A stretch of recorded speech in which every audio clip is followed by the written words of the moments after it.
Welcome you all. Myself Pransu Kumar Pathak. Today we will discuss on gel electrophoresis, and this lecture basically deal with gel electrophoresis, that is SDS gel electrophoresis. So normal gel electrophoresis and SDS gel electrophoresis is little bit different. Okay, so let's begin with the difference between SDS phase and gel electrophoresis. ठीक है, चले. Technique is used to separate fragment of macromolecules such as DNA, RNA and protein based on their size and charge. And in SDS phase, the analytical techniques used to separate charged molecule based on their size. हम आपको बताएंगे जब SDS page जब हम पढ़ेंगे तो देखेंगे कि यहाँ पे SDS के कारण बस जो सेपरेशन होता है वो साइज के बेसिस पे होता है, ना कि चार्ज और साइज दोनों के बेसिस पे होता है. तो पहला अंतर हो गया. ठीक है, जेल इलेक्ट्रोफोरेसिस और SDS जेल इलेक्ट्रोफोरेसिस के अंतर. ठीक है, composition is equal throughout the whole gel made up of agarose. Okay, जो कंपोजिशन होता है जेल का वो बिल्कुल थ्रू आउट सेम होता है, मतलब कंटिन्यूअस जेल होता है. इसमें कहीं से भी कोई सेपरेटिंग जेल नहीं होता है, कहीं कोई स्टैकिंग जेल नहीं होता है. ठीक है, मतलब कि जेल जो होता है वो कंटिन्यूअस होता है. जो एक तरह का है वो पूरा का पूरा जेल एक ही तरह का होता है जो एगरोज का बना होता है. ठीक है, सेकंड है has two gel with their different concentration made up of their polyacrylamide gel. जब हम पढ़ेंगे तो आगे आपको बताएंगे कि दो तरह का जेल होता है, एक स्टैकिंग होता है और एक रिजॉल्विंग होता है. तो स्टैकिंग का अलग परसेंटेज होता है, कम परसेंटेज का जेल होता है. बेसिकली हम लोग 5% का स्टैकिंग रखते हैं, और रिजॉल्विंग प्रोटीन के बेसिस पे डिपेंड करता है 8 to 20%. जितना ज़्यादा अगर आपका इम्पोर्टेंस होगा उसके बेसिस पे पॉलीएक्रमाइड जेल का कंसंट्रेशन रिजॉल्विंग फेज में डिस्कस करेंगे. ठीक है, सो एक तो ये हॉरिजेंटल रन होता है और ये वर्टिकल रन होता है. ठीक है, set as it's cool, set by chemical reaction. ठीक है, तो इतनी चीज़ें आपको क्लियर हुई कि किस तरीके से ये सारी बातें हो रही हैं. ठीक है, pore size is not uniform, higher the agarose concentration smaller the pore size. Uniform pore size नहीं होता एग्रोज का, लेकिन हाँ जैसे जैसे आप एग्रोज का परसेंटेज बढ़ाएंगे ऐसे हम लोग 0.8% जेल हम यूज करते हैं, 1% जेल भी यूज करते हैं. और जब बहुत ज़्यादा मतलब कि आपको 200 से 250 बेस पेयर चेक करना हो तो उसके लिए you have to use 2% of the gel. Okay, if you are using you have to check 50 base pair only, then you must have to go with higher percentage of agarose because pore size is directly proportional to the concentration of the. जैसे जैसे कहने का मतलब मेरा ये है कि जैसे जैसे आप एगरोज का परसेंटेज बढ़ाएंगे वैसे वैसे इसकी पोर साइज इसमें क्या होगी, कमेगी. ठीक है, तो पोर साइज आप 0.8% पे क्या होगा, पोर साइज ज़्यादा बड़ा होगा और 2% पे पोर साइज और कम जाएगा. ठीक है, पोर साइज इज यूनिफॉर्म. और इसमें सबसे बड़ी बात क्या है SDS पेज में कि इसका यूनिफॉर्म पोर साइज होता है और ये बनता है क्रॉस लिंकिंग एजेंट एक्राइलमाइड और बिस एक्राइलमाइड के दोनों का मिश्रण से बनता है पॉलीएक्रमाइड जेल. ठीक है, इसको हम आगे डिस्कस भी करेंगे. कंसंट्रेशन जो होता है आपको मैंने बताया था कि 0.5 से 2% के बीच में यूज करते हैं, और कंसंट्रेशन इसका है 6% से 20% तक हम लोग यूज करते हैं. ठीक है, सेपरेट कर सकते हैं 50 बेस पेयर से 20 kb तक के फ्रैगमेंट को, न्यूक्लिक एसिड को कर सकते हैं, और सेपरेट करते हैं हम प्रोटीन को. तो देखिए डिफरेंस मिल गया ना, हम लोग प्रोटीन केमिस्ट्री पे चल रहे हैं और यहाँ पे भी मैं आपको प्रोटीन केमिस्ट्री में डिफरेंस दिखा रहा कि this SDS PAGE is used for protein, बस this gel electrophoresis is basically use for RNA and DNA. ठीक है, generally run under native condition और हम इसे डिनेचर करते हैं. ठीक है, प्रोटीन को बहुत ज़्यादा हाई टेम्परेचर पे पहले ही सैंपल को इतना हीट करते हैं, डिनेचर करके ही हम SDS पेज को लोड करते हैं. सैंपल प्रिपरेशन जो है आपके PCR के थ्रू बनता है, और इसमें कोई पीसीआर विशर करने की ज़रूरत नहीं है, बहुत कॉम्प्लेक्स प्रोसेस। आपको प्रोटीन आइसोलेट करना पड़ेगा, फिर आप उसको कोमासी ब्लू के या फिर सिल्वर स्टेन के थ्रू आप उसको स्टेन करके देख सकते हैं। और नॉर्मल जेल इलेक्ट्रोफोरेसिस को स्टेन करने के लिए हम क्या यूज़ करते हैं, तो इथियोडियम ब्रोमाइड। तो इस तरीके से हम लोगों को ये पता चल गया कि नॉर्मल जेल इलेक्ट्रोफोरेसिस और जो एसडीएस पेज है दोनों में क्या डिफरेंस है। ये डिफरेंस आप बिल्कुल अच्छे से याद रखेंगे, कॉपी पे लिख लीजिए, और this difference will help you to understand the basic difference between these two techniques. कहने का मतलब मेरा ये है, जैसे जैसे आप डीएनए से, जैसे डीएनए है, आरएनए है और प्रोटीन है, ठीक है। तो जैसे जैसे डीएनए से हम प्रोटीन की तरफ बढ़ रहे हैं तो कॉम्प्लेक्सिटी बढ़ रहा है, तो वैसे वैसे टेक्निक्स की कॉम्प्लेक्सिटी भी बढ़ते जाएगी। डीएनए चेक कर रहे हैं तो इजली आप हैंडल करके पीसीआर चलाओ, देख लो, जेल पे देख जाएगा। लेकिन आरएनए की हैंडलिंग बहुत ज़्यादा इंपॉर्टेंट है। आरएनए की हैंडलिंग बहुत अच्छे से नहीं करोगे तो आरएनए डिग्रेड कर जाएगा। और प्रोटीन तो बहुत ज़्यादा कॉम्प्लेक्स है, इसके प्रोसेस में सैम्पलिंग में इतनी ज़्यादा टीडियस आपको कॉम्प्लेक्स प्रोसेस करने पड़ेंगे जिसका कोई कहा नहीं जा सकता। तो ये हुआ normal gel electrophoresis versus SDS page, ठीक है। तो एसडीएस पेज में भी हम पढ़ेंगे नेटिव जेल क्या होता है और एसडीएस पेज क्या होता है, इंस्ट्रूमेंटेशन क्या है, डिसकंटिन्यूअस जेल सिस्टम के बारे में पढ़ेंगे और बेसिक सेपरेशन मेथड्स के बारे में पढ़ेंगे, ठीक है। Let's begin with the basic thing. आपको मैंने अभी अभी बताया कि पोर साइज इसमें क्या होता है, बड़ा होता है, नॉन यूनिफॉर्म होता है, और पॉलीएक्रमाइड जेल में क्या होता है, यूनिफॉर्म होता है, और यह डीएनए और आरएनए के लिए यूज होता है, okay, and this is use for protein. Separation of protein in page depends on their charge density and size. दो चीज पर डिपेंड करता है इलेक्ट्रोफोरेसिस पेज का, ठीक है। और larger the protein slower the migration, जितना बड़ा प्रोटीन होगा वो धीरे धीरे जेल के अंदर से पास करेगा, जितना छोटा होगा वो आसानी से नीचे पहुंचेगा, क्योंकि इलेक्ट्रिसिटी उसको कम लगेगी और उसको आसानी से नीचे की तरफ, एनोड की तरफ ढकेलेगा प्रोटीन को। एक्चुअली हमें बात करना है कि इंस्ट्रूमेंटेशन में आपको क्या देखना है। तो ये जेल कैसेट है, इसमें आपके इलेक्ट्रोड से हैं, और ये आपका टैंक है, और ये सारा सेटअप इसमें हम फिट करते हैं। और ये देखिए हम पूरा सेटअप तैयार किए, और सेटअप के अंदर क्या किया, सैंपल लोड किया। सैंपल लोड करने के बाद इसे पावर सोर्स से ऐड किया।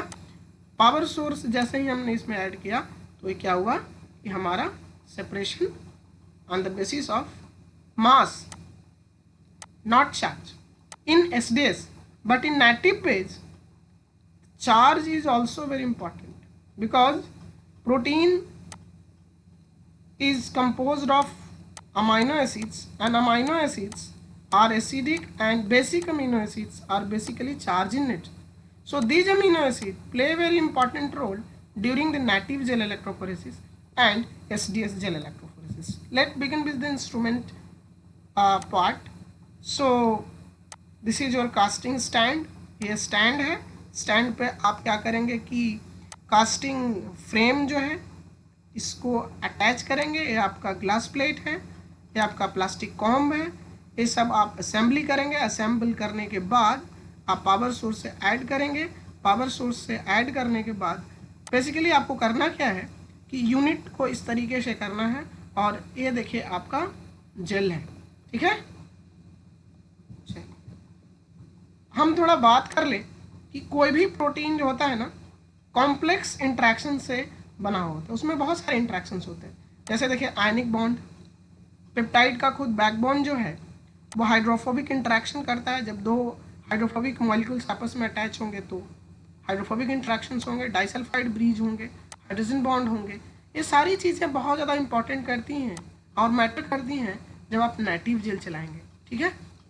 और जब आप एसडीएस डाल देंगे तो एसडीएस से सारी चीज़ों को तोड़ेगा, डाइसल्फाइड ब्रिज भी टूटेगा। जब आप डीडीटी वगैरह यूज करेंगे या बीटा मरकैप्टोइथेनॉल यूज करेंगे तो डाइसल्फाइड ब्रिज भी टूटेगा और फिर आपके लिए आपको मिलेगा। तो चलिए हम पढ़ते हैं एसडीएस जेल इलेक्ट्रोफोरेसिस के क्या क्या चीज़ इसमें आपके लिए इम्पॉर्टेंट है।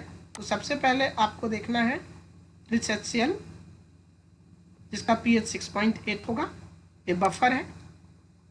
SDS, beta mercaptoethanol, bromophenol blue, glycerol and distil water. ये सारा चीज़ होगा आपका किस में, सैंपल में डालने के लिए जो आप जो डाई यूज करेंगे वो ए होगा। ग्लिसरॉल का काम क्या होता है कि जब आप सैंपल डालेंगे तो ये बेल में ही रहे, बेल से बाहर ना आए। ब्रोमोफिनॉल ब्लू क्या है, स्टेनिंग एजेंट है। ये क्या करेगा, आपके प्रोटीन को, आपको पता चल पाएगा कि आप ट्रैकिंग डाई की तरह हम इसे यूज करते हैं। बीटा मरकैप्टोइथेनॉल क्या करेगा, आपके प्रोटीन को तोड़ेगा। SDS आपके प्रोटीन पर यूनिफॉर्म नेगेटिव चार्ज क्रिएट करेगा, जो आगे हम आकर के आगे कमिंग स्लाइड्स में इसे देखेंगे, ठीक है। और जब हम चलाएंगे तो इस तरीके से आपको बैंड मिलेगा। जो हैवियर मॉलिक्यूल होगा प्रोटीन का वो ऊपर रह जाएगा, जो छोटा मॉलिक्यूल होगा वो नीचे तक आ जाएगा, ठीक है। आप थोड़ा सा कभी टाइम मिले तो एक CTAB मेथड से भी हम पेज चलाते हैं, उसके बारे में पढ़िएगा, ठीक है। तो हम नेटिव जेल के बारे में बात कर ले। नेटिव जेल में क्या होगा, protein are composed of amino acid, और जो भी अमीनो एसिड्स होते हैं उनमें बेसिक अमीनो एसिड भी हो सकता है, और आर ग्रुप क्या हो सकता है, बेसिकली चार्ज हो सकता है। और चार्ज होगा तब प्रोटीन के माइग्रेशन पे प्रॉब्लम होगी जब नेटिव चलाएंगे। तो कहा जाता है जब ग्लोबुलर प्रोटीन आप माइग्रेट करेंगे तो फास्टर होगा as elongated protein as comparable to the molecular weight, ठीक है। Compact globular protein migrate faster than elongated protein of comparable. Suppose कि ग्लोबुलर प्रोटीन है, ठीक है, और एक है आपका डेनेचर्ड प्रोटीन, तो ग्लोबुलर प्रोटीन जल्दी नीचे आ जाएगा इन कंपेरिजन टू ए, क्योंकि ए फैल चुका है तो इसको नीचे आने में प्रॉब्लम होगी, लेकिन ग्लोबुलर प्रोटीन क्या होगा, आसानी से नीचे आएगा। तो नेट चार्ज जो होता है, मैंने आपको बताया था आइसोइलेक्ट्रिक पॉइंट में नेट चार्ज कैलकुलेशन में, कि नेट चार्ज जो होता है और pH जो होता है, ये दो चीज़ बहुत इंपॉर्टेंट हैं प्रोटीन के केमिस्ट्री पे और प्रोटीन के चार्ज पे। तो चार्ज होगा, नेटिव पेज में हम लोग चार्ज भी देखते हैं और साइज भी देखते हैं, ठीक है। लेकिन जब हम SDS पेज करेंगे तो उसमें मात्र हम क्या देखेंगे, मास। ओके, चलिए आगे चलते हैं। तो नेटिव पेज और SDS पेज में हम थोड़ा अंतर देख लें। Separation is based upon charge, size and shape of the macromolecule useful for separation and purification of mixture of protein. This was the original mode of electrophoresis. शुरू में protein जब निकाला गया था तो नेटिव पेज ही चलाया जाता था। बाद में लोगों ने SDS को इजाद किया और SDS पेज को चलाया, और तब इन्होंने कहा कि हाँ, SDS क्या करता है, प्रोटीन के सेपरेशन में हेल्प करता है, क्योंकि ये SDS क्या करता है, यूनिफॉर्म नेगेटिव चार्ज मॉलिक्यूल पे क्रिएट करता है, ठीक है। Separation is based upon molecular weight of protein. मैंने कहा इसमें चार्ज का कोई मतलब नहीं होता क्योंकि सारा यूनिफॉर्म नेगेटिव हो जाता है। The most common method for determining the molecular weight of protein. आप इसमें नेटिव पेज में आप कभी नहीं बता सकते कि इस प्रोटीन का कितना मॉलिक्यूलर वेट है, बट SDS पेज के थ्रू आप बिल्कुल क्लियर कर देंगे कि कितना हमारा मॉलिक्यूलर वेट है। सपोज मैं यहाँ पे आपको समझाने की कोशिश कर रहा हूँ, आप ध्यान से देखिएगा। यहाँ पे आपका जो बैंड है, ये मार्कर है, मार्कर 80 किलो डाल्टन का है, और ये पार्टिकुलर जो प्रोटीन है वो 80 के पे आ रहा है। लेकिन आप ध्यान से देखो कि जब यहाँ पे SDS पे चलाया गया तो ये प्रोटीन कहाँ पे आ रहा है, 20 के आसपास। कहने का मतलब कि ये टेट्रामेरिक प्रोटीन था, यानी 4 मिल करके एक था, तो 4 मिल करके था, तो 20 × 4 कितना हो गया, 80। तो आपको 80 पे बैंड दिख रहा था, लेकिन अभी ये 20 पे दिख रहा है, बिकॉज ये टेट्रामेरिक प्रोटीन जो था वो चारों का चारों क्या हो गया, अलग हो गया। समझ रहे बात को? तो यहाँ पे आपको 20 किलो डाल्टन का मिल रहा है और यहाँ पे आपको 80 का। तो बेसिकली आपका प्रोटीन का मॉलिक्यूलर वेट 20 ही है, मगर ये 80 पे दिख रहा है क्योंकि इसमें 4 मतलब एक ही तरह के होमो प्रोटीन है, हेट्रोमेरिक प्रोटीन नहीं है, होमोमेरिक प्रोटीन है। तो यहाँ पे आपको ये दिख रहा है। तो ये आपको नेटिव पेज से कभी नहीं पता चलेगा कि एग्जैक्ट मॉलिक्यूलर वेट क्या है, इसके लिए आपको SDS पेज करना पड़ेगा। समझ में आया नेटिव वर्सेस SDS पेज? आगे बढ़े, चलिए अब हम थोड़ा एसडीएस के बारे में पढ़ लें। तो एसडीएस कैसा है? Anionic detergent. और सीटैब कैसा है? Cationic detergent. ठीक है, तो इससे जब आप करेंगे पेज तो क्या अंतर होगा, ये आपको पढ़ने के लिए मैंने आपको बताया है। और कमेंट बॉक्स में ज़रूर हमें बताइए कि आपने उसके बारे में क्या पढ़ा। When dissolve it's gives net negative charge, मतलब कि पूरा पे नेगेटिव चार्ज कर देगा। ठीक है। Breaks non covalent bond, binds to amino acid chain having protein of net negative charge. और बीटा मरकैप्टोइथेनॉल क्या है भैया? रिड्यूसिंग एजेंट है। और जो एसएस डाइब्रीज प्रोटीन में जो डाइसल्फाइड ब्रीज है बना हुआ, उसे क्या करेगा? हाइड्रोजन यहाँ पे आके अटैच हो जाएगा, प्रोटोनेशन हो जाएगा, प्रोटोन आके अटैच होगा और क्या हो जाएगा? प्रोटीन टूट जाएगा। ठीक है, समझ में आया बात? चलिए, तो हम इसको और अच्छे से देखते हैं। ठीक है, तो एसडीएस में आपको मैंने अभी बताया कि ए इसका मॉलिक्यूलर फॉर्मूला है। लॉन्ग चेन जो होता है हाइड्रोफोबिक होता है, एनानिक डिटर्जेंट होता है। Anionic detergent disturb macromolecules whose structures is stabilized by hydrophobic association। एक क्वेश्चन आपसे पूछा जाएगा कि एसडीएस पेज क्या करता है? प्रोटीन से कैसे एसोसिएट होता है? तो हाइड्रोफोबिक इंटरेक्शन से। एसीएसआर में क्वेश्चन पूछा हुआ है। Provide large negative charge, protein core is form of hydrophobic amino acids. ठीक है, जो प्रोटीन होता है उसके कोर में क्या होता है? अंदर में क्या होता है? हाइड्रोफोबिक अमीनो एसिड होता है। और बाहर में जो होता है प्रोटीन का, वो क्या होता है? हाइड्रोफिलिक रेसिड्यू होता है, ताकि वो आराम से वाटर और किसी भी चीज़ से इंटरेक्ट कर सके। लेकिन हमेशा प्रोटीन का कोर जो होता है वो हाइड्रोफोबिक नेचर का होता है। ठीक है, तो देखिए यहाँ पे क्वेश्चन भी पूछा गया आपके पास कि SDS bind to protein using hydrophobic interaction. ठीक है, आपने देखा कि ये आपका नॉर्मल नेटिव प्रोटीन है, जब आप इस पे एसडीएस डालेंगे तो क्या हो जाएगा? यूनिफॉर्म नेगेटिव चार्ज आएगा। ठीक है, आगे बढ़े। चलिए, अब हम आपको पेज के बारे में थोड़ा सा आपको बताते हैं। अक्राइलमाइड क्या होता है? एक जेलिंग एजेंट की तरह यूज किया जाता है। Acrylamide monomers polymerize into long chain of covalently linked cross linked. आपस में क्या होगा? पॉलीअक्रामाइड जेल क्या होगा कि टफर होगा in comparison to agarose gel. जब आप देखेंगे एग्रोज जेल, तो एग्रोज जेल क्या होता है? जब एग्रोज जेल को आप देखेंगे तो ये आसानी से फ्रेजाइल होता है, टूट जाता है। लेकिन पॉलीअक्रामाइड जेल जो होता है, अगर हम 15% या 16% का जेल देखें तो रियली जब ये आपको अच्छे से आप देखेंगे तो ये बहुत ही ज़्यादा स्ट्रॉन्ग होता है। और इसके बीच में क्या होता है कि पोर साइज बहुत कम होने के कारण ये बहुत ही रिजिड होता है। ठीक है, एसडीएस पेज क्या है? सैंपल प्रिपरेशन क्या करेंगे? जो बफर होगा उसमें क्या क्या कंपोनेंट्स होंगे? एसडीएस होगा, डीटीटी होगा, बीटा मरकैप्टोइथेनॉल होगा, tracking dye bromophenol blue use करते हैं। ग्लाइसरॉल का काम क्या है? वो क्या करता है? इंक्रीज करता है आपका जा करके डेंसिटी, ताकि सैंपल आराम से बेल के अंदर बैठ जाए, ताकि वो बाहर नहीं फ्लोट कर जाए। बाहर फ्लोट कर जाएगा तो रन क्या करेंगे आप? वो सारा बाहर निकल गया। ठीक है, डीटीटी और बीटा मरकैप्टोइथेनॉल रिड्यूसिंग एजेंट की तरह काम करता है, जो डाइसल्फाइड ब्रेक जो बाउंड होता है उसके बीच का उसे तोड़ देता है। ठीक है, ट्रिस HCl क्या करता है? वो स्टैकिंग जेल के पीएच के बराबर होता है, इसलिए वो उसको स्टैकिंग जेल में उसे मेंटेन करके रखता है। प्रिंसिपल क्या है एसडीएस पेज का?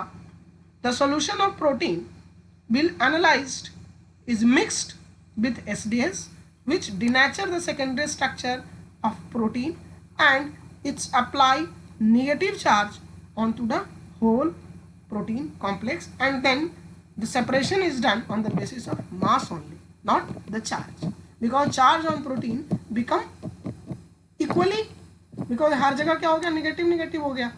अब चार्ज का कोई मतलब रह नहीं गया, तो मास पे ही सेपरेट होगा। अब थोड़ा सा ग्लाइसिन के बारे में जान लें। मैं कई बार बताया है कि जो आइसोइलेक्ट्रिक पॉइंट होता है वो बहुत ज़्यादा इंपॉर्टेंट होता है। जब 2 डायमेंशनल जेल इलेक्ट्रोफोरेसिस पढ़ेंगे तो उसमें भी आपको पीआई का बहुत बड़ा रोल पता चलेगा कि आइसोइलेक्ट्रिक पॉइंट क्या होता है।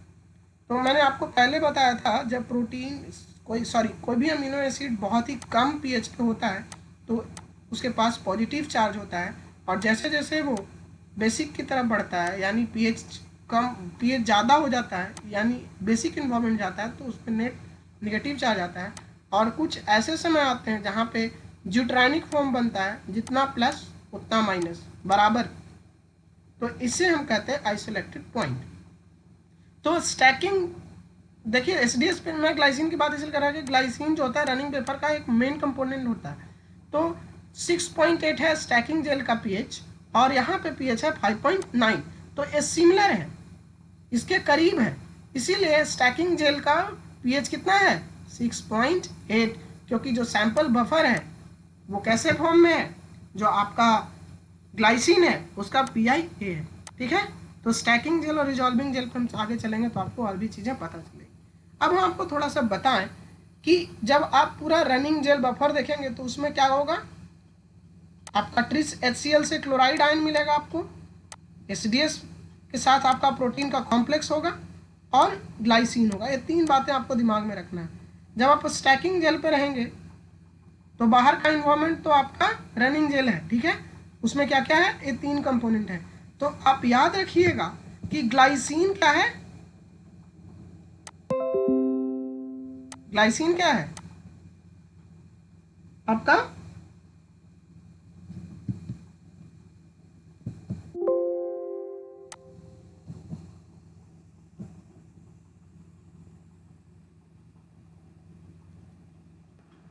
ओके। देन हमें क्या बात करना है यहाँ पे कि ग्लाइसिन का क्या रोल हो रहा है। ठीक है, तो मैंने आपको क्या बताया कि आपके तीन है, तो स्टैकिंग जेल का पीएच कितना है 6.8 और यहाँ पे ग्लाइसिन आयन का आइसोइलेक्ट्रिक पॉइंट क्या है 5.9 के आसपास। तो जब यहाँ पे आप देखेंगे तो सबसे आगे क्लोराइड आयन हमेशा क्या करेगा, लीडिंग आयन होगा, और उसके बीच में आपका प्रोटीन कॉम्प्लेक्स होगा और सबसे ऊपर में आपका क्या होगा, ग्लाइसिन होगा। क्योंकि ग्लाइसिन बहुत धीरे धीरे चलेगा, उसको फर्क ही नहीं पड़ेगा। ठीक है, क्योंकि पीएच आइसोइलेक्ट्रिक पॉइंट के पास है स्टैकिंग जेल में। ठीक है, तो इसमें कोई ज़्यादा अंतर नहीं मिलेगा। तो यहाँ पे स्टैकिंग जेल में प्रोटीन कैसा होता है, सैंडविच फॉर्म में मिलता है। प्रोटीन का कैसे मिल रहा है, सैंडविच करके मिल रहा है।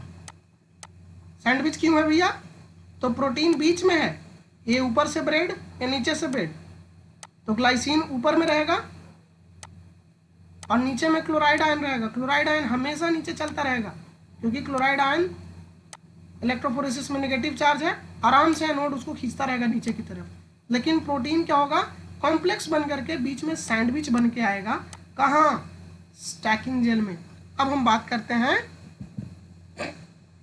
रिजॉल्विंग जेल की। ओके, तो आइए हम देखते हैं रिजॉल्विंग जेल में क्या होगा। अब क्या हो गया, पीएच 8.8, सेपरेटिंग जेल का जो पीएच होता है वो कितना होता है 8.8। अब पीआई कितना था ग्लाइसिन का 5.9, 5.8 5.9, तो अब स्टोरी बदल गई भैया। अब प्रोटीन कहाँ है, प्रोटीन तो बीच में है,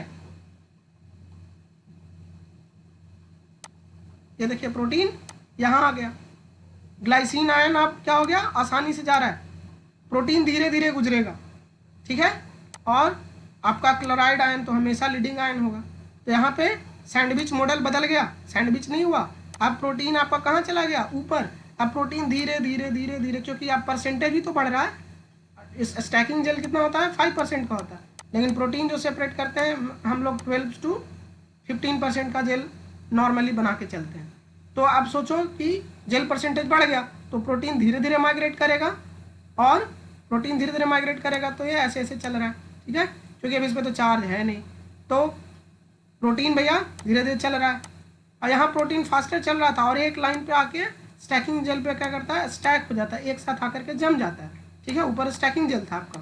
ठीक है, और अब यहाँ क्या है, आपका डिजॉल्विंग जेल है, तो प्रोटीन धीरे धीरे चलेगा, ग्लाइसिन क्या होगा उसके बाद आएगा। अब ग्लाइसिन देखिए उससे तेजी से चलने लगा, यहाँ ग्लाइसिन नहीं चल रहा था, यहाँ ग्लाइसिन चलने लगा, क्योंकि भैया यहाँ बेसिक इन्वायरमेंट है, यहाँ एसिडिक इन्वायरमेंट है, तो क्या करेगा, एनोड की तरफ उसे खींचने लगेगा, तो ग्लाइसिन बहुत तेजी से नीचे आएगा। और क्लोराइड हमेशा तो ट्रेलिंग आयन है ही है, वो आराम से सबसे नीचे रहेगा। समझ में आया बेसिक फंडा, कैसे हमारा प्रोटीन स्टैकिंग जेल में कैसे चल रहा है और सेपरेटिंग जेल में कैसे आ रहा है। चलिए, तो इसको हम और अच्छे से समझते हैं ताकि आपको लिटरेचर समझ में आए कि स्टैकिंग जेल में क्या होता है और रिजॉल्विंग जेल में क्या होता है। Purpose of a stacking gel is to concentrate protein sample into sharp band before enter into the separating gel. Separating gel में आने से पहले उसको एक लाइन पे अलाइन करते हैं, इसलिए स्टैक कराते हैं। स्टैकिंग जेल का ही नाम है स्टैक करने के लिए जेल, जहाँ पे प्रोटीन क्या है एक लाइन में अलाइन हो जाए, सारा प्रोटीन एक लाइन में, तभी तो आपको मोलिकुलर वेट पता चलेगा, नहीं तो जैसे तैसे प्रोटीन होगा तो फिर दिक्कत होगा। और भैया आपका एक्राइलमाइड का परसेंटेज कितना है, ओनली 5%, और पीएच क्या है 6.8, जो कि ग्लाइसिन के आइसोइलेक्ट्रिक पॉइंट यानी पीआई के बराबर में है, इसीलिए यहाँ पे खेल बदल गया। Okay, how to concentrate a protein, कैसे करेंगे, use of stacking and running buffer to volatile gradient which increase the protein stability. Low salt concentration, chloride ion क्या होगा, लीडिंग मॉलिक्यूल होगा, यह मैंने आपको पहले ही बता दिया, ठीक है। Large pore size will be allowed the protein to move freely, अरे इलेक्ट्रिक फील्ड में क्या होगा, आराम से वो जा करके घूमेगा, ये प्रोटीन आराम से घूम रहा है क्योंकि 5% का जेल है, आराम से घूम रहा है प्रोटीन, उसे कोई दिक्कत नहीं हो रहा है, लेकिन हाँ वो आकर के एक लाइन पे क्या हो रहा है, अलाइन हो रहा है। Glycinate ion in the buffer have low electrophoretic mobility than SDS protein, इसका भी रीजन आपको समझ में आ गया, ऑलरेडी हम आपको डिस्कस कर चुके हैं। Chloride ion have higher electrophoretic mobility than glycine और एसडीएस और एनी अदर थिंग, तो क्लोराइड आयन हमेशा क्या होगा, लीडिंग आयन होगा, बीच में आपका प्रोटीन एसडीएस कॉम्प्लेक्स होगा, और ग्लाइसिन भैया उसकी सबसे मिनिमम इलेक्ट्रोफोरेटिक मोबिलिटी होगी कहाँ, स्टैकिंग जेल में। When the current is switched on, the ionic species have to migrate with the same speed, otherwise it would break the electric circuit. तो इसको इलेक्ट्रिक सर्किट को maintain करने के लिए भी ये सारा सिस्टम इसमें चलना चाहिए। रनिंग बफर में हमेशा आपको याद रखना क्या है कि ग्लाइसिन क्या होता है, ट्रेलिंग आयन है, which have pH is 6.8, that is neutral, इसीलिए इलेक्ट्रोफोरेबिलिटी मोबिलिटी क्या होती है यहाँ पे स्लो होती है, ठीक है। क्लोराइड आयन क्या होती है, ये ऑलरेडी मैंने आपको डिस्कस कर रखा है रनिंग बफर के अंदर, तो ये आपको फिर से डिस्कस करने की मुझे कोई ज़रूरत नहीं है। फिर देखिए सेपरेटिंग जेल के बारे में क्या बताया आपको, इसमें क्या होता है, आपका मॉलिक्यूलर वेट पता करने के लिए आप प्रोटीन को रन करते हैं, तो बेसिकली ये डिपेंड करता है एक्राइलमाइड का वेरिएंट परसेंटेज कि आपको किस मॉलिक्यूलर वेट का प्रोटीन को आपको लेना है। सपोज आपको 100 केडा का प्रोटीन देखना है, ठीक है, और एक 40 केडा का देखना है, तो 40 केडा क्या है, छोटा प्रोटीन है, तो इसके लिए छोटा प्रोटीन के लिए क्या करना है, हायर परसेंटेज आप यूज़ करेंगे, और बड़ा प्रोटीन के लिए आप कम परसेंटेज का भी जेल पे भी देख लेंगे, क्योंकि अगर छोटा प्रोटीन है और पोर साइज बड़ा बड़ा होगा तो आसानी से निकल जाएगा, लेकिन जब छोटा प्रोटीन है तो उसके लिए आप हायर परसेंटेज एक्राइलमाइड का रखेंगे तो धीरे धीरे उसमें चलेगा। इसीलिए जो जेल का परसेंटेज है वो डिपेंड करता है कि कितना बड़ा प्रोटीन है, ठीक है। The resolving gel separate protein basis of percentage of acrylamide, ratio of acrylamide and bisacrylamide, ठीक है। तो आपको क्या रखना है, यहाँ पे पीएच क्या है 8.8, रैदर देन स्टैकिंग जेल में कितना था 6.8। अब सारी कहानी बदल जाएगी, और आपको ऑलरेडी मैंने आपको डिस्कस किया था कि यहाँ पे कि आपको ये भी देखना है कि यहाँ पे जो क्लोराइड आयन है वो भी ज़्यादा है स्टैकिंग जेल से, इसीलिए यहाँ पे प्रोटीन सेपरेट होगा on the basis of molecular size. Okay, तो आपको मैंने बताया ये रिकमेंडेशन है कि अगर आपके पास प्रोटीन कितना साइज का है, अब देखिए कि 10 केडा का है या 40 केडा का प्रोटीन है तो आपको हमेशा हायर परसेंटेज यूज करना पड़ेगा, और बड़ा प्रोटीन है तो आराम से कम परसेंटेज पे भी चलाएंगे तो आपको प्रोटीन बैंड बाहर नहीं निकलेगा ड्यूरिंग इलेक्ट्रोफोरेसिस। ओके, सो एक डायग्रामेटिकली रिप्रेजेंटेशन है कि जो अभी तक मैंने आपको बताया कि कैसे इसको कैसे ऐड करना। ये स्टेज 1 है जब आपने सैंपल लोड किया वेल में, स्टेज 2 है जब स्टैकिंग जेल में आपका प्रोटीन चल रहा है, स्टेज 3 है जब आपका प्रोटीन रिजॉल्विंग जेल में चल रहा है, ठीक है। शुरुआत में क्या हुआ कि जैसे ही आपने लोड कर दिया तो ये देखिए आपका नीचे है, सबसे नीचे क्लोराइड आयन, बीच में आपका हो गया प्रोटीन और सबसे ऊपर हो गया ग्लाइसिन, ठीक है, समझ में आ रहा है बात। और जब स्टेज आप यहाँ पे पहुँच गए, जब आपका pH 8.8 हो गया, देखिए प्रोटीन यहाँ पे क्या हो गया, एक लाइन पे आकर के अलाइन हो गया, लेकिन यहाँ पे प्रोटीन मोबिलिटी क्या हो गई, अलग हो गई। प्रोटीन सबसे पीछे धीरे धीरे आराम से आ रहा है पोर साइड से घूमते हुए, लेकिन ग्लाइसिन आयन फास्टर मूव करेगा, और क्लोराइड आयन तो भैया बहुत बहुत तेज चलेगा, क्योंकि ये सबसे पहले यही आंख दिखा रहा होता है कि हमें जाना कहाँ है, एनोड की तरफ जाना है, तो भागेगा। और उसके बाद ग्लाइसिन भी भागेगा, क्योंकि इसका पीएच आइसोलेक्टेड पॉइंट से ज़्यादा यहाँ पे पीएच है, तो ग्लाइसिन आयन।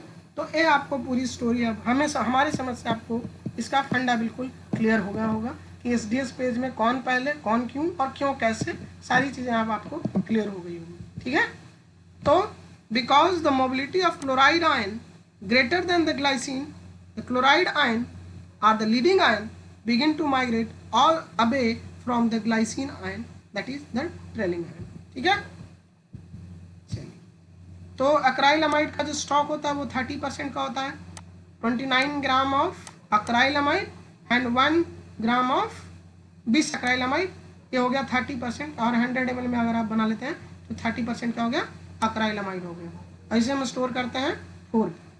ठीक है, जेल में फिर दूसरा क्या चीज़ डालते हैं, क्रिस HCl बफर। अगर स्टैकिंग का बनाना है तो स्टैकिंग में डालेंगे 6.8 का, और रिजॉल्विंग का बनाना है तो आपको डालना पड़ेगा 8.8 का, और विथ डिफरेंट मोलर कंसेंट्रेशन, जो मैंने आपको ऑलरेडी मेंशन कर रखा था।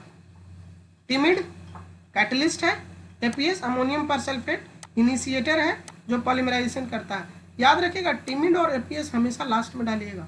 ये सारी चीज़ें आप डाल लीजिए, वाटर डाल लीजिए, सब कुछ डाल लीजिए, लेकिन हमेशा याद रखिए टिमिड और एपीएस डालते ही आपको क्या करना है, कास्टिंग ट्रे में जेल को लोड कर देना है। नहीं तो भाई अगर कुछ देर ज़्यादा हो गया तो एक्जोथर्मिक रिएक्शन होता है, वो क्या करेगा, एक तो हीट होगा, ऊपर वो जाके जम जाएगा, सॉलिडिफाई कर जाएगा, तो आपको जेल ही कास्ट नहीं होगा। तो टिमिड और एपीएस डालते समय आपको बहुत ज़्यादा फोकस रखना है। ठीक है, तो अक्राइलमाइड क्या करता है भैया, use for separating both protein and DNA.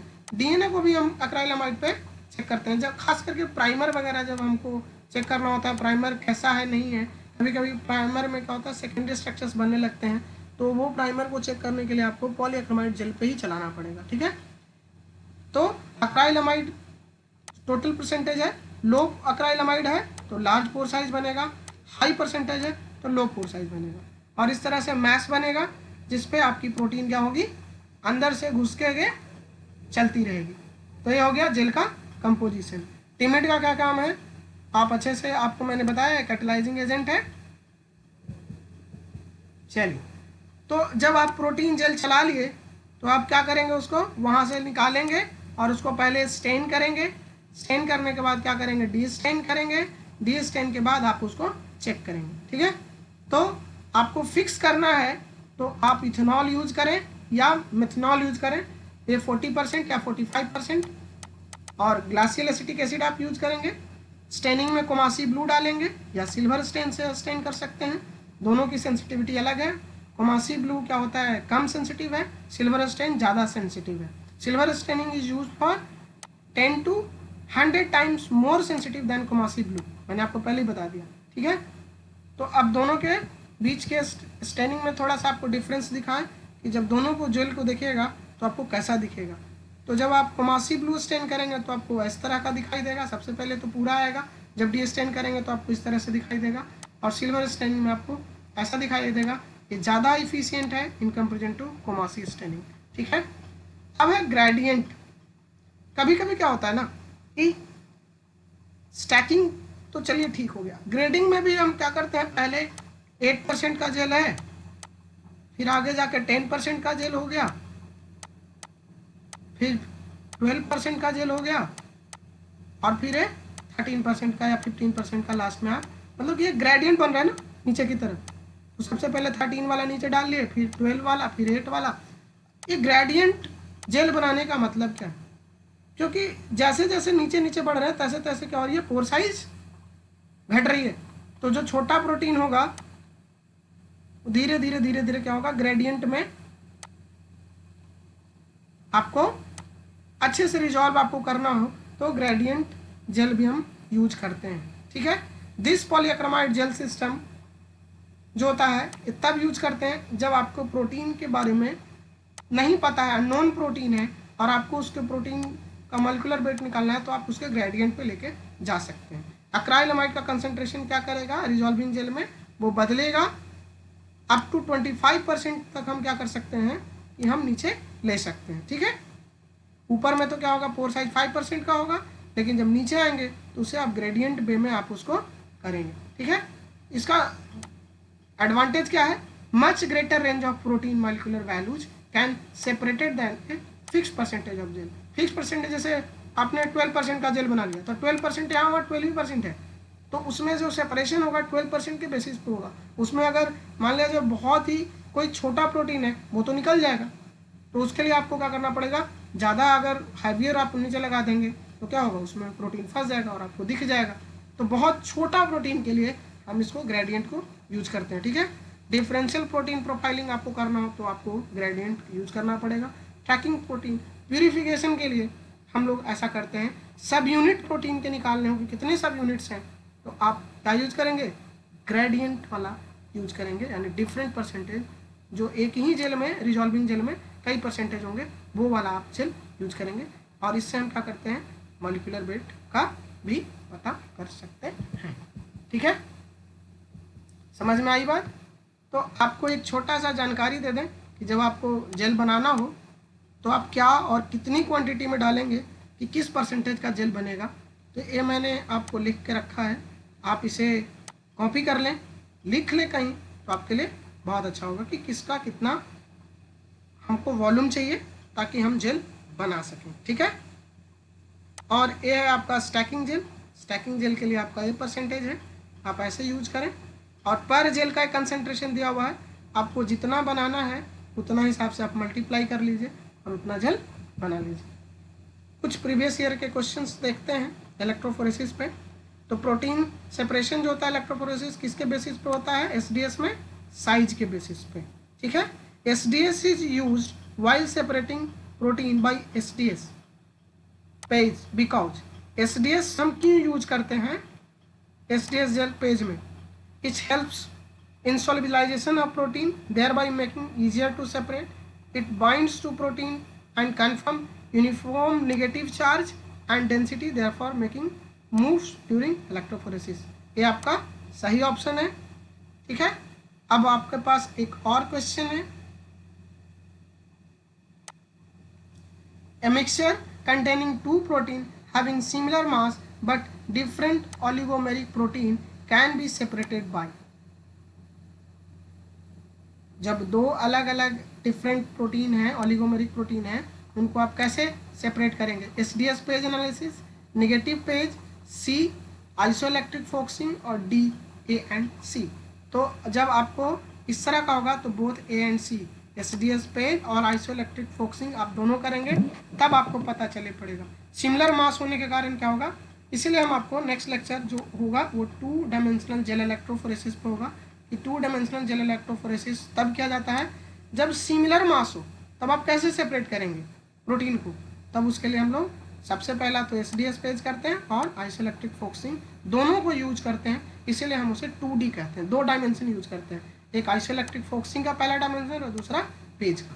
ठीक है, अब आपके पास एक और क्वेश्चन है, SDS PAGE and IEF method for separation of protein have which of the following characteristics in common, both separates native protein, separate protein according to their mass, required a pH gradient। तो एक कोई भी ऐसी बात नहीं है भैया SDS page में, नेटिव प्रोटीन को तो आप यूज ही नहीं कर सकते मास पर, separate protein according to their mass, ये आईईएफ मेथड्स में ऐसा नहीं होता, required a pH gradient, pH gradient की कोई जरूरत नहीं, तो इसका आंसर क्या होगा, नन ऑफ दीज। ठीक है, एक बहुत अच्छा क्वेश्चन है, इसको बेसिकली हमें कवर करना चाहिए था क्रोमेटोग्राफी में, मगर मुझे मन किया कि नहीं आज मैं इसको बताऊं, आप थोड़ा ध्यान से देखेंगे। क्या है protein WYXYZ elute from G20 column, सेफाट्रैक्स का एक कॉलम है, उससे प्रोटीन इल्यूट हो रहा है। जब आप क्रोमेटोग्राफी करते हैं और एफिनिटी क्रोमेटोग्राफी करते हैं और सॉरी जेल फिल्ट्रेशन क्रोमेटोग्राफी करते हैं, तो जेल फिल्ट्रेशन क्रोमेटोग्राफी में जो कम मॉलिक्यूलर वेट होगा वो लेट आएगा, और जो बड़ा मॉलिक्यूल होगा, क्योंकि इसमें बीड में क्या होगा, वो फंसेगा नहीं और वो आसानी से बाहर से निकल करके बड़ा मॉलिक्यूल पहले निकल जाएगा और छोटा मॉलिक्यूल जो होगा वो बाद में बाहर आएगा। ठीक है, सबसे पहले बड़ा मॉलिक्यूल आएगा, फिर उससे छोटा आएगा, उससे छोटा आएगा, और इस तरह से मतलब कि वो सबसे नीचे सबसे छोटा आएगा। तो ऑर्डर क्या है, W,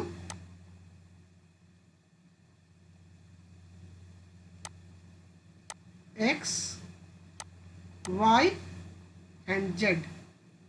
तो क्या कह रहा है, the protein which maximum electrophoretic mobility किसका होगा भैया, Z का होगा, क्योंकि सबसे बाद में आएगा। तो ये है भैया आपका जेल फिल्ट्रेशन क्रोमेटोग्राफी का एक एग्जांपल जो मुझे मन किया कि यहाँ पे दें, लेकिन इसके बारे में आपको अगर समझ में नहीं आता तो कोई बात नहीं, लेकिन STS पेज से रिलेटेड था इसलिए मैंने इसको बताया, और इस चीज़ को बहुत अच्छे से हम क्रोमेटोग्राफी वाले चैप्टर में यूज करेंगे। सपोज आपको वेस्टर्न ब्लॉट हम क्यों करते हैं, ब्लॉटिंग की क्या ज़रूरत पड़ती है, मैं इसमें ब्लॉटिंग कवरअप नहीं कर रहा, बस आपको थोड़ा सा जनरल ओवरव्यू दे रहा कि ब्लॉटिंग क्यों करते हैं। अब भाई प्रोटीन तो जेल में है और आपको जेल में तो कोई डिटेक्शन हो नहीं सकता, और आपको देखना है, चेक करना है कि वो एग्जैक्ट प्रोटीन मेरा वाला है या कोई और प्रोटीन है, तो आपको उसके लिए क्या करना पड़ेगा, वेस्टर्न ब्लॉट करना पड़ेगा। तो प्रोटीन के लिए जो ब्लॉटिंग करते हैं उसे प्रोटीन के लिए जो ब्लॉटिंग होती है उसे वेस्टर्न कहते हैं, जो DNA के लिए कहते हैं उसे साउदर्न, और जो RNA के लिए करते हैं उसे नॉर्दर्न ब्लॉट। इसको अलग ब्लॉटिंग टेक्निक्स जब हम आपको पढ़ाएंगे तब ये तीनों कवरअप करेंगे, लेकिन जब हम प्रोटीन के बारे में बात कर रहे हैं तो वेस्टर्न ब्लॉट बात ना करें, ये हो ही नहीं सकता। अब ये जेल में प्रोटीन है, लेकिन आपका डिजायर्ड प्रोटीन क्या है, ए है, पूरा प्रोटीन नहीं है आपका, बस ए जो बैंड है आपका डिजायर्ड प्रोटीन है, ये आपका इंड्यूस प्रोटीन है। आप इसको चेक करना चाहते हैं कि ये मेरा ही प्रोटीन है या कोई ऐसे ही कोई अलग प्रोटीन और इंड्यूस हो गया है और मुझे लग रहा है मेरा प्रोटीन है। तो वैलिडेशन के लिए, अब ये जेल तो भाई वैलिडेट नहीं कर देगा अपने आप, तो आपको क्या करना पड़ेगा, इसके लिए आपको ब्लॉटिंग यूज करना पड़ेगा, ब्लॉटिंग टेक्निक यूज करना पड़ेगा। ठीक है, तो ये आपका भैया जेल है, SDS पेज आप चलाएंगे, जेल आपका आ जाएगा। फिर आप क्या करेंगे, सबसे पहले क्या करेंगे, जेल को उस एरिया को क्या करेंगे, आप कट कर सकते हैं, या तो पूरा जेल आप क्या कर सकते हैं, उठा सकते हैं जहाँ पे आपका डिजायर्ड प्रोटीन है। ठीक है, और प्रोटीन क्या करेगा, अगर आपका प्रोटीन होगा तो प्राइमरी एंटीबॉडी क्या करेगा, आपके प्रोटीन के साथ जाकर के कॉम्प्लेक्स बनाएगा, और ये क्या करेगा, प्रोटीन प्रोटीन इंटरेक्शन शो होगा, और यह प्रोटीन प्रोटीन इंटरेक्शन के कारण क्या होगा, ब्लॉट में आपको ब्लैंड दिखेगा। जब वेस्टर्न ब्लॉट का जब रिजल्ट जब हम आएंगे तो वहाँ पे आपको स्पेसिफिक बैंड दिखेगा। तो बेसिकली जब आप ब्लॉट तैयार करते हैं तो ब्लॉट में क्या क्या होता है, आपका जेल होता है, और जेल को दोनों तरफ से हम क्या करते हैं, फिल्टर पेपर से क्या करते हैं, टाई अप कर देते हैं, और मेम्ब्रेन क्या करते हैं, नाइट्रोसेलुलोज मेम्ब्रेन या PDBF मेम्ब्रेन क्या जेल के साथ हम उसको लगा देते हैं, और दोनों तरफ से स्पॉन्ज लगा देते हैं और फिल्टर पेपर फिर देते हैं, मतलब कि एक सैंडविच फॉर्म में बनाते हैं, जिससे कि नाइट्रोसेलुलोज मेम्ब्रेन और जेल के बीच में क्या हो, एक कनेक्शन स्थापित हो सके कि जो जेल का बैंड है वो ट्रांसफर होकर कहाँ चला जाए, मेम्ब्रेन पे शिफ्ट हो जाए। ठीक है, देखिए, तो ए एनोड लग गया, ये आपका कैथोड लग गया, और हमेशा जो आपको नाइट्रोसेलुलोज मेम्ब्रेन कहाँ रखना है, एनोड की तरफ, ये नहीं कि कैथोड की तरफ लगा दीजिएगा तो सब गड़बड़ हो जाएगा, प्रोटीन पता चलेगा कि कहीं और चला गया, स्पाइली में चला गया, तो कुछ रिजल्ट भी नहीं आएगा। तो ये चीज़ आप ध्यान रखेंगे कि आप जब भी लगाएं तो पॉजिटिव टर्मिनल के पास में आपका क्या होना चाहिए, मेम्ब्रेन होना चाहिए। ठीक है, अब क्या होगा, ये आपका भैया जेल है। ठीक है, अब यहाँ से क्या होगा, प्रोटीन इधर ट्रांसफर कर रहा है, इधर चला गया, तो आपका रिजल्ट क्या होगा, इस तरह से आपका मेम्ब्रेन पे चला जाएगा। जब आप प्राइमरी एंटीबॉडी डालेंगे तो इस पर जाके बाइंड करेगा। सबसे पहले आपको क्या करना पड़ेगा, ब्लॉकिंग करना पड़ेगा। ब्लॉकिंग किसी से करेंगे तो मिल्क लेते हैं, स्किम्ड मिल्क। ब्लॉटिंग टेक्निक जब हम पढ़ाएंगे तो बहुत अच्छे से बताएंगे।